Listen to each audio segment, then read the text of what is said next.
Atom मंदिर न बनाए जाने पर दी आंदोलन की चेतावनी। उत्तराखंड में 3 बागी विधायक सरकारी पदों से दे सकते हैं इस्तीफा। स्पीकर और मंत्री प्रीतम सिंह से की बातचीत। कांग्रेस प्रवक्ता धीरेन्द्र प्रताप ने की थी इस्तीफे की मांग। बिजली पर विरोध का ये कैसा तरीका। आगरा में निजी बिजली कंपनी के दफ्तर में कांग्रेस की महिला संगठन की कार्यकर्ताओं ने सिक्योरिटी गार्ड के मुख पर कालिख पोती।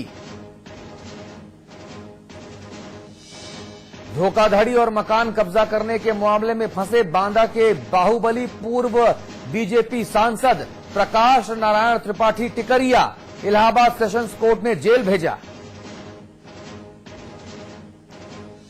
मेरठ में महिला ने कमिश्नर दफ्तर के सामने की आत्मदाह की कोशिश। पड़ोसियों से विवाद पर कार्रवाई न होने से नाराज थी ये महिला। और मोबाइल फोन से एसएमएस भेजकर ट्रेन का टिकट होगा बुक।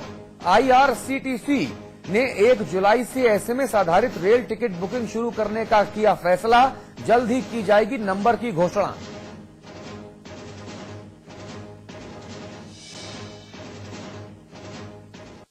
यूपी पहुंचे मोदी के सारथी।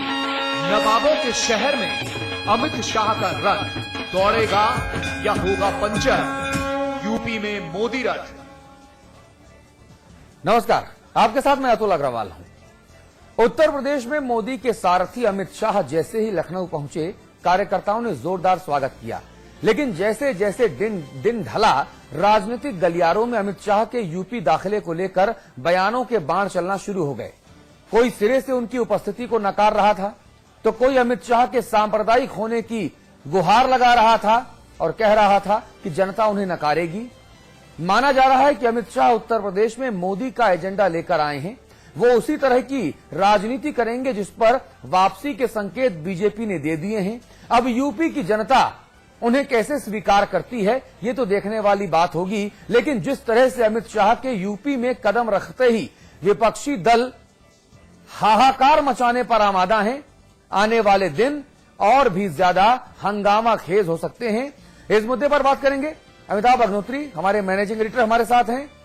हमारे साथ भारतीय जनता पार्टी के राष्ट्रीय अध्यक्ष राजनाथ सिंह के सुपुत्र और उत्तर प्रदेश बीजेपी के महामंत्री पंकज सिंह हमारे साथ हैं। लखनऊ से अखिलेश प्रताप सिंह साहब हैं, हमारे स्टूडियोज में बैठे हैं। आप राष्ट्रीय प्रवक्ता हैं कांग्रेस पार्टी के और आजकल माशाअल्लाह फुल फॉर्म में भी हैं सिंह साहब।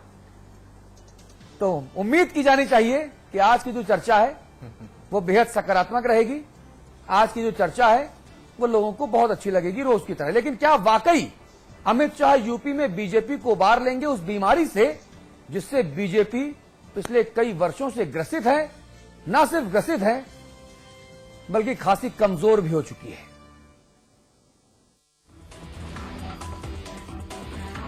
लखनऊ का अमौसी एयरपोर्ट पर बीजेपी की कार्यकर्ताओं की भीड़, जिंदाबाद के नारे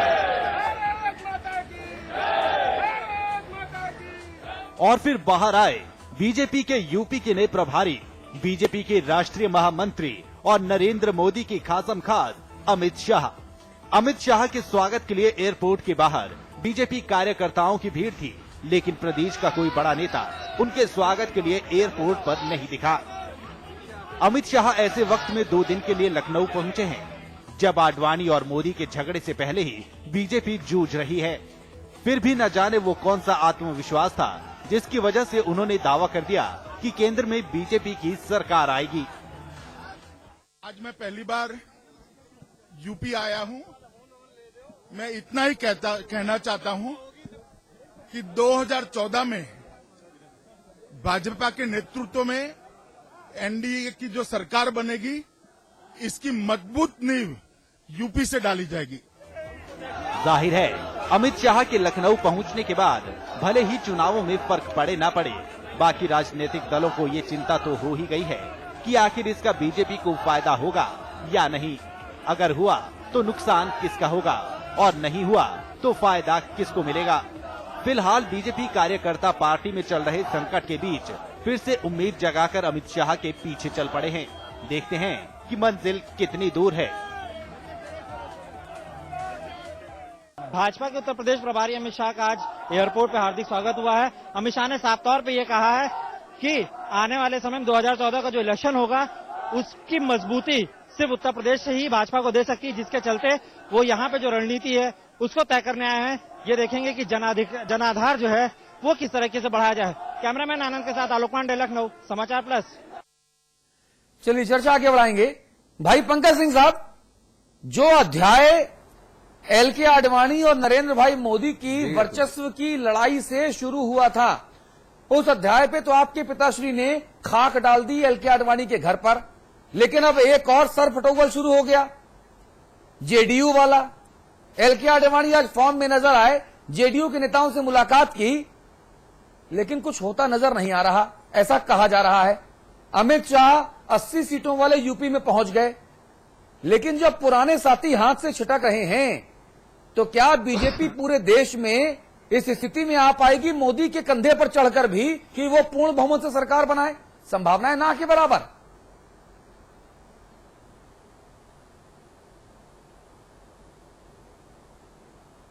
नहीं, संभावनाएं इसमें ना के बराबर नहीं, बल्कि मुझे ये लगता है कि पूरी तरीके से संभावनाएं नहीं, बल्कि ये मैं विश्वास के साथ मैं कहता हूं, जैसा कि हमारे प्रभारी अमित शाह जी ने भी आज सुबह एयरपोर्ट पर उतरने के बाद कहा था, मैं भी उसी बात को दोहराता हूं कि आज जो स्थिति पूरे देश में, प्रदेश में है, निश्चित रूप से जनता भारतीय जनता पार्टी की तरफ अपेक्षाओं से देख रही है और भारतीय जनता पार्टी ही एकमात्र विकल्प के रूप में है, क्योंकि लगातार पूरे देश भर में महंगाई है, भ्रष्टाचार है। एल.के. आडवाणी कहते हैं पार्टी ठीक काम नहीं कर रही।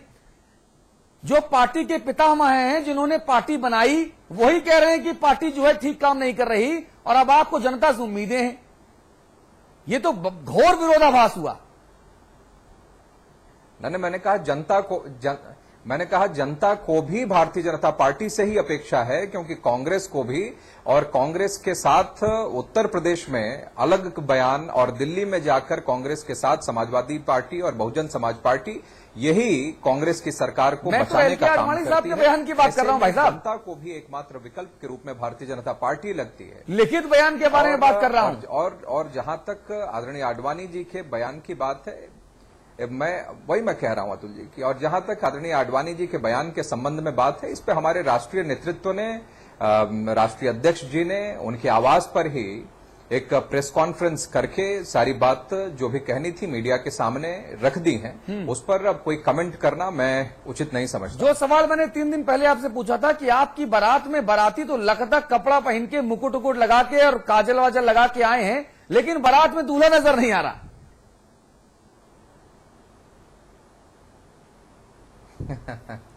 नहीं, सिर्फ भारतीय जनता पार्टी में ही आप सब लोग दूल्हा ढूंढने की कोशिश कर रहे हैं, लेकिन ये तो कांग्रेस ने भी अभी नहीं किया। यह प्रश्न उनसे भी किया जाना चाहिए। और लेकिन दिक्कत यह है कि आप सब लोग भारतीय जनता पार्टी में ही दूल्हे की तलाश कर रहे हैं, और भारतीय जनता पार्टी में एक बहुत सशक्त नेतृत्व है जो एक मजबूत सरकार देने के लिए सक्षम है। जी, अखिलेश प्रताप सिंह साहब जी, अपने घर के जो लोग हैं, जो 15 साल 16 साल से साथ रहे, वो जिस व्यक्ति विशेष के नाम पर एकजुट नहीं हो पा रहे हैं, जिन्होंने पार्टी की नींव डाली, 2 से लेकर 120 सीटों तक पहुंचाया, एल.के. आडवाणी साहब, वो मौजूदा बीजेपी से संतुष्ट नहीं हैं, और बीजेपी के सारे लोग ये कह रहे हैं साहब हम संतुष्ट हैं, जनता संतुष्ट है। ये घोर विरोधाभास नहीं तो क्या है? देखिए, हालांकि ये उनका पार्टी का अंदरूनी मामला है अतुल जी, मुझे बहुत इस पे बोलना नहीं चाहिए, लेकिन आप ये कांग्रेसियों की खूबसूरती है, ये कांग्रेसियों की खूबसूरती है, बोल सब लेते हैं और कहते हैं अंदरूनी मामला। नहीं, आपने सवाल किया तो आपके सम्मान में जवाब देना है। जो बीजेपी की जो आइडियोलॉजी है, जो मूल आइडियोलॉजी है, जो क्योंकि बीजेपी तो एक मुखौटा चेहरा है आरएसएस का, सोच आरएसएस की है, चलाता आरएसएस है। कल राष्ट्रीय अध्यक्ष माननीय राजनाथ सिंह जी ने स्वयं कहा कि राष्ट्रीय स्वयंसेवक चालक जी ने निर्देशित किया या बताया, उसके बाद उन्होंने उसको फिर एक बार कई महीनों बाद फिर एक्सेप्ट किया कि आरएसएस ही हम लोग को चलाता, वो बाकायदे पीसी में उन्होंने कहा। तो इसमें गलत क्या है? तो जो नहीं, हम गलत कहां कर रहे हैं, हम तो बता रहे हैं ना कि जो आरएसएस की सोच है वो कट्टर और हिंसक विचारधारा की उपज है, वो बेस मूल उनका ये है। तो जब इस विचारधारा के लोग ये विचारधारा लायबिलिटी नहीं पालती है। पिछले 2-3 चुनाव से आडवाणी जी के नेतृत्व में बीजेपी का वोट परसेंटेज घट रहा है। ये बहुत पहले डिसाइड हो गया था। मैंने जिस दिन से गोवा में सम्मेलन हुआ, आपके चैनलों ने कई लोगों ने पूछा, मैंने कहा सब कुछ डिसाइड हो गया, आरएसएस ने डिसाइड कर लिया, आप जिसको डिसाइड करना हो करे, आडवाणी जी को या किसी को, वो प्रोजेक्ट करना है मोदी जी को प्रोजेक्ट किया जा रहा है। क्योंकि जिस प्रकार से पहले और दूसरे दिन की ब्रीफिंग में बताया गया कि 1-2 आदमी नहीं आते हैं, 1-2 एम्प्लॉई नहीं आते हैं, तो आडवाणी जी को खुद समझ लेना चाहिए। गैर भाजपाई दल मोदी के नाम से डरे क्यों हुए हैं? नहीं, डरे इसलिए हैं, देखिए जो विचारधारा है वो मैंने पहले कहा ना कि गुजरात की जनता ने 3 बार, गुजरात की जनता ने 2002 के दंगे के बाद 3 बार मोदी जी को सत्ता सौंपी। गुजरात में विकास की बयार बह रही है, गुजरात की जनता खुद ही स्वीकार कर चुकी है। जो वहां के मुसलमान हैं उन्होंने भी नरोडा, पाटिया, पंचमहाल और तमाम जगहों के दंगे को आगे भुला दिया है। हम उसी को लेकर चिपके हुए हैं। हम 1984 का सिख विरोधी दंगा भूल जाते हैं क्या? जब राजीव गांधी ने कहा था कि जब बड़ा पेड़ गिरता तो धमक होती है। आपने सही बात उठाया, वहां के मुसलमान तो भूल गए, लेकिन बीजेपी नहीं भूली ना। लोकसभा विधानसभा में एक भी सीट नहीं दी, क्योंकि वो अपना जो फेस है, आंतरिक मामला है, अपना एजेंडा। अरे भाई आप पूछ रहे हैं, मैं जवाब दे रहा हूं जी। आप जो पूछे मैं उसका जवाब देने को तैयार हूं जी। आप पूछें क्या जानना चाहते हैं? 2002 के दंगों को आप अभी तक जीवित रखते हैं, और 1984 के सिख विरोधी दंगों में जब राजीव गांधी ने कहा कि बड़ा पेड़ गिरता है तो धमक होती है, आपने मनमोहन सिंह जी को पीएम बना के ये मान लिया कि अब आप बरी हो गए।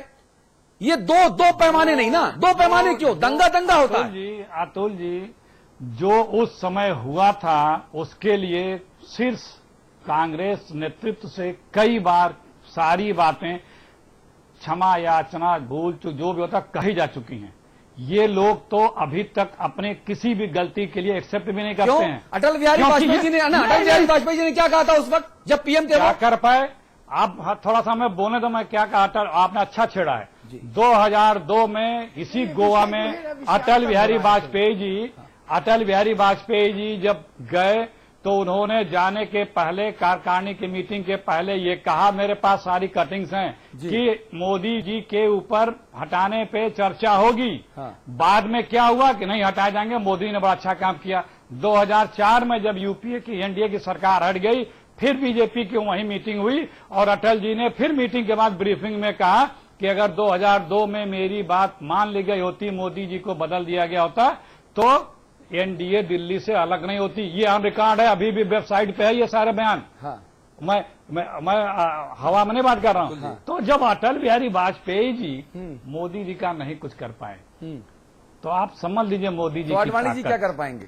वो तो पहले ही दिन जिस प्रकार से ब्रीफिंग में मिस्टर त्रिवेदी, राष्ट्रीय प्रवक्ता बीजेपी से ये सवाल हुआ, उनसे पूछा गया कि आडवाणी जी सहित कई वरिष्ठ नेता नहीं आए, आपको क्या कहना है? इतनी बड़ी ब्रीफिंग में कोई प्रवक्ता तो बोलेगा नहीं। एक सुन लीजिए पूरी बात मेरी। तो उन्होंने कहा कि 300-400 लोगों में 2-3 लोग नहीं आते हैं तो क्या फर्क पड़ता है। दूसरे दिन के ब्रीफिंग में जावड़ेकर जी ने कहा, उनसे भी यही सवाल हुआ, तो उन्होंने कहा कि एक ऑफिस में 100 एम्प्लॉई अगर हैं, 2-3 एम्प्लॉई यदि नहीं आते हैं तो क्या फर्क पड़ता है। इसका मतलब कि सब कुछ उधर से तय हो चुका था, इधर वालों को तय। पंकज भाई, अखिलेश प्रताप सिंह जी शुभचिंतक हैं आपके? बड़ी चिंता है इनको आपके घर की। आपने पूछा, मैंने जवाब दिया अतुल जी। नहीं, आदरणीय अखिलेश जी बहुत सीनियर लीडर हैं, और हम सब लोग राजनीतिक अनुभव में, हम सब लोग, और उम्र में भी बहुत छोटा हूं मैं, तो मैं उनकी बात को मैं कहीं पर भी मैं काटूंगा नहीं। लेकिन एक तो आरएसएस के लिए जो आपने कहा कि वो हिंसक और कट्टर, इस पर मैं घोर आपत्ति मैं इस पर करता हूं। और मैं ये साथ साथ मैं यह भी मैं पूछना चाहता हूं कि जैसा आपने नरेंद्र मोदी जी के लिए कहा कि 2002 की बात को आज तक यह कांग्रेस पार्टी जीवित रखती है, यह बात तो सच्चाई है, लेकिन उन्होंने साथ साथ हमारे मुख्यमंत्री ने यह कहा है, एक तो जनता उनको प्यार करती है, हमारे देश के नहीं बल्कि अब तो विदेशों से भी डिप्लोमेट्स आकर उनके काम करने के, उनके गुड गवर्नेंस की तारीफ अब लोग करने लगे हैं, अप्रिशिएट, प्रशंसा करने लगे हैं। और उन्होंने साफ साफ से कहा है कि इसकी जांच होगी, और जांच में अगर कहीं पर भी हमारे अगर दोषी पाया जाता है तो हमें जो मन करे वो सजा दे दीजिए। लेकिन मैं कांग्रेस के अपने नेतृत्व से भी मैं पूछना चाहता हूं कि 84 के दंगों के लिए खुलकर इतनी साफगोई से कांग्रेस का कोई बड़ा नेता इतने दावा क्यों नहीं कर सकता कि क्यों नहीं आकर कहा कि अगर 84 के दंगे में अगर इनके यहां कोई भी अगर पाया जाएगा तो उसके ऊपर भी वैसे ही